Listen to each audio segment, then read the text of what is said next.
Saki's Summer in Canada. Chapter 1. It was a cool summer morning in Vancouver. Saki looked out the window of her family's small apartment at UBC. The sky was soft blue. The air smelled clean and fresh. Tall trees swayed gently in the breeze. "This is so different from Nagoya," Saki said. She was 10 years old and full of curiosity. Saki and her family would stay in Vancouver for 1 month. Her parents rented an apartment on the UBC campus. It was quiet, and birds sang every morning. Saki was excited, but also a little nervous. Today was her first day of summer camp. The camp was about canoes and marine ecology. She would learn about the ocean and sea life, and maybe make new friends. "Do you have everything?" her mom asked. "Yes, hat, water bottle, lunch, I'm ready." She smiled, but her hands felt a little sweaty. They were supposed to take the number 49 bus. It would take 10 minutes to the bus stop near the beach. From there, Saki would walk 15 minutes to the camp. But that morning, the bus didn't come. They waited and waited. Saki checked the bus app. "It says it's coming, but it's not here." Her mom frowned. "Well, we can't be late on the first day." So they called a taxi. As they rode through the quiet streets, Saki looked outside. Big green trees, wide roads, people jogging or walking dogs. "Canada is beautiful," she whispered. But the buses don't always come on time. When they reached the camp, a big wooden sign read, "Welcome to Summer Marine Camp." There were kayaks and canoes stacked nearby. Saki saw many children. Some looked shy, just like her. A tall girl with long black hair smiled. "Hi, are you new?" "I'm Saki," she said. "Yes, it's my first day." "I'm Stella. Nice to meet you." Saki's heart felt lighter. The teachers wore blue t-shirts with sea animals on them. They were UBC students studying marine biology. They were cheerful and fun. "Today we'll learn how to paddle a canoe," one said. "And we'll talk about local sea life." Saki put on her life jacket. She stepped carefully into the canoe with Emma.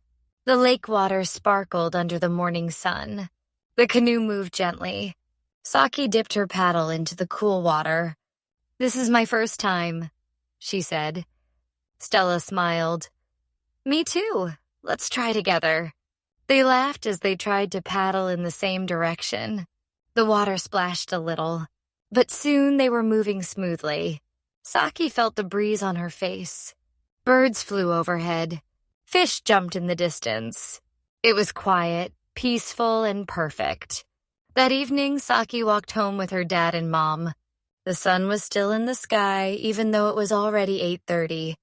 "Summer here is so long," she said. "It's still bright." At home, she wrote in her journal, "Today I rode a canoe, made new friends, and learned about sea stars. I love this camp. I want to go again tomorrow." She smiled as she closed her notebook. This summer, she thought, will be special. Chapter 2. Rainy Day and Tide Pool Adventure. The next morning, Saki woke up to a soft sound. Pitter-patter. Pitter-patter. Rain was falling outside the window. "Oh no," she said. "It's raining." She looked at the sky. It was gray and clouds moved slowly above the tall trees. Her mom smiled. "Don't worry, Saki. Camp is still on. In Vancouver, people don't stop for a little rain." Saki nodded. "Okay, I'll bring the umbrella." The bus came on time today. It was quiet inside. Water ran down the windows. At the beach stop, she met Stella again. "You came," Stella said, smiling. "Of course," Saki laughed. "It's only rain." They walked to the camp together under their umbrellas. The air smelled like wet trees and salt from the sea. At camp, the teachers greeted them with warm smiles. "Good morning, everyone." Today we're going to explore the tide pools, one said. Saki blinked. What's a tide pool? The teacher explained. Tide pools are small, rocky places near the ocean. When the tide goes out, sea animals stay there for a while. Saki's eyes lit up. Like a secret ocean garden? Exactly, said the teacher. The group walked carefully over wet rocks. Waves splashed in the distance. The sky was still gray, but the rain had stopped. Saki crouched beside a tide pool. Inside, she saw a small red crab. Its claws moved fast, like it was dancing. Oh, look, she whispered. Stella knelt beside her. I see it, and they're tiny fish. They saw purple sea stars, green seaweed, and shells that sparkled like jewels. A teacher held up a small notebook. This is your marine journal. Write down what you see today. Saki wrote carefully. Red crab, purple starfish, soft green seaweed. The sea smells clean. I feel calm. She drew a small picture of the tide pool. After lunch, the sun peeked out from behind the clouds. A soft light made the wet rocks shine. Everyone sat on the beach to rest. Saki looked at the wide ocean. It felt big, but not scary. I like it here, she said to Stella. Me too, Stella said. I think we're real explorers now. Saki smiled. She felt happy and proud. She had learned something new. She had written in English, and she had shared it with a friend. That night, she told her parents about her day. We saw a crab and a starfish, and I wrote about it in my marine journal. Her mom and dad hugged her. We're proud of you. Saki smiled. I want to remember every moment of this summer. As she fell asleep, she dreamed of starfish and waves. The sound of the ocean whispered in her mind. Chapter 3. Secret Beach and the Seals. The next day, the sky was clear and blue. The sun shone gently through the tall trees. Saki walked to the camp with a smile. Today felt different, like something special was going to happen. When she arrived, the teacher clapped her hands. Today we'll go to a special place, she said. It's called the Secret Beach. It's part of UBC's land, and not many people know about it. The children's eyes sparkled. A secret beach? Saki asked. The teacher nodded. And if we're lucky, we might see seals. The group walked down a narrow trail. The path was quiet and full of green. Birds sang high in the trees. Stella walked beside Saki. Have you ever seen a seal? No, never, Saki said. Me neither, said Stella. I hope we see some today. After 20 minutes of walking, the trees opened up. There it was. The beach was small and quiet. Rocks and driftwood lined the shore. The sand was soft and golden. The water was so clear, Saki could see tiny fish swimming near the rocks. But the best part, on a large rock in the sea, 6 seals were sunbathing. Their round gray bodies looked like big pillows. Some slept. Some looked around with shiny black eyes. They're so cute, whispered Saki. They look like sea dogs, said Stella. Everyone sat down on the sand. The teachers handed out sketchbooks. Let's draw what we see, one said. Saki carefully drew the seals. One was lying on its side, flippers up. Another one had its nose in the air, sniffing the breeze. Then they built sandcastles. Saki made a round tower with shells on top. Stella made a long seawall. We're the beach protectors, Stella said. Saki laughed. Let's protect the seals, too. For lunch, they sat on a big log. The waves made a soft sound. Seagulls flew in the sky. Saki ate her sandwich slowly. She felt calm and happy. Stella leaned over. Do you like this camp? Saki nodded. Yes, it's the best summer ever. As they walked back, Saki looked at the ocean again. The seals were still there, resting in the sun. She waved at them. Goodbye, seals, she said quietly. I hope I see you again. That night in her journal, Saki wrote, Today I saw wild seals for the first time. They were quiet, gentle, and beautiful. I think they live in a peaceful world. I hope I can be part of that world, even for a little while. Chapter 4. A day of ocean and paddles. That morning, the camp was full of excitement.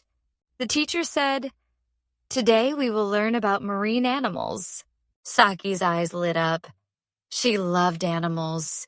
The group walked to a small outdoor classroom near the beach. There were buckets filled with seawater. Inside were strange, moving shapes. A teacher from UBC, wearing a blue t-shirt, smiled. Today we'll meet sea cucumbers and sea stars. Saki leaned close to the bucket. A long, soft brown creature lay at the bottom. It's a sea cucumber, said the teacher. It doesn't have a brain, but it can feel things. When scared, it can spit out its inside to protect itself. Ew, someone said. Saki laughed. That's gross but cool. Next was a sea star. It was bright orange with 5 arms. The teacher showed its tiny tube feet on the bottom. They move slowly, but they are very strong. Saki touched it with one finger. It felt rough, like sandpaper. Then the teacher pointed out to the sea. Look out there. Can you see them? Everyone looked. On a rock in the water, 3 seals were resting in the sun. They come here often, the teacher said. They eat fish and sleep on those rocks. If you're quiet, you can hear their calls. Saki listened hard. A soft "R" came from the sea. It made her smile. At noon, it was time for lunch. Saki sat on a bench under a tree and opened her lunchbox. Wow, Stella said. That looks nice. Inside was a sandwich with egg salad cut in half, a little rice ball with seaweed and sliced apples shaped like rabbits. My dad made it, Saki said proudly. He wakes up early to make lunch for me. That's so sweet, Stella said. They ate together, watching the waves. A seagull flew over their heads.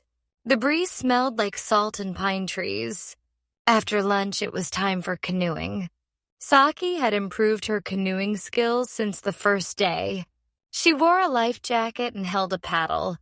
The sun was warm, but the water looked cold. A young instructor showed them how to hold the paddle. Left hand on top, right hand in the middle, he said. Use your arms, not just your hands. And always move together with your partner. Saki and Stella got into a red canoe. It rocked a little. Whoa, Stella said. Don't worry, said the instructor. You're safe. They pushed off from the shore. At first, Saki's paddle splashed too much. The canoe turned the wrong way. She laughed nervously. Try again, Stella said. 1, 2, 1, 2. They moved slowly, then smoothly. Soon they were gliding across the water. Around them, tall trees reached to the sky. The lake was still, like a mirror. I love this, Saki said. It feels like we're flying. Back on land, Saki helped pull the canoe onto the beach. Her arms were tired, but she was smiling. You were great today, Stella said. So were you, Saki replied. That night, Saki wrote in her journal, Today I touched a sea star, watched seals, and learned to canoe. I feel stronger and braver now. Canada is full of amazing things. Chapter 5. Last day, new dreams. It was the last day of camp. The sky was bright blue. A soft wind blew through the trees. Saki looked around at the campgrounds and felt a little sad. I can't believe it's the last day, Stella said. I wish we had more time. Saki nodded. She had learned so much in 1 week. She had touched sea stars, paddled a canoe, and spoken lots of English. And most of all, she had made a new friend. That morning, they had one last activity. It was a nature treasure hunt. Each group got a small paper list. Find a rock shaped like a heart. Take a photo of a seal. Draw a picture of seaweed. Write a short poem about the ocean. Saki and Stella walked near the beach. They found a small gray stone that looked just like a heart. They took a photo of 2 seals lying on the same rock as before. Then they sat in the shade of a tree and worked on their poems. Saki's poem was simple. The sea is big and deep and blue. It sings a song just for you. It holds a world we cannot see, but it still gives its gift to me. You're so good at this, Stella said. Saki smiled. Thanks. I think I want to write more poems from now on. At lunch, they all sat together in a big circle. The teachers gave out paper certificates. Saki said, Congratulations, you are a marine explorer and English champion. We're proud of your courage and curiosity. She held it close.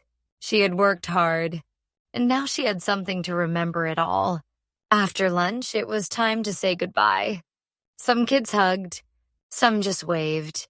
Some cried a little. Stella looked at Saki. I'm going to miss you, she said. Me too, Saki said. Let's keep in touch. I'll write you letters, Stella said. And I'll write back, said Saki. They gave each other a big hug. That evening, Saki walked back to the UBC apartment with her family.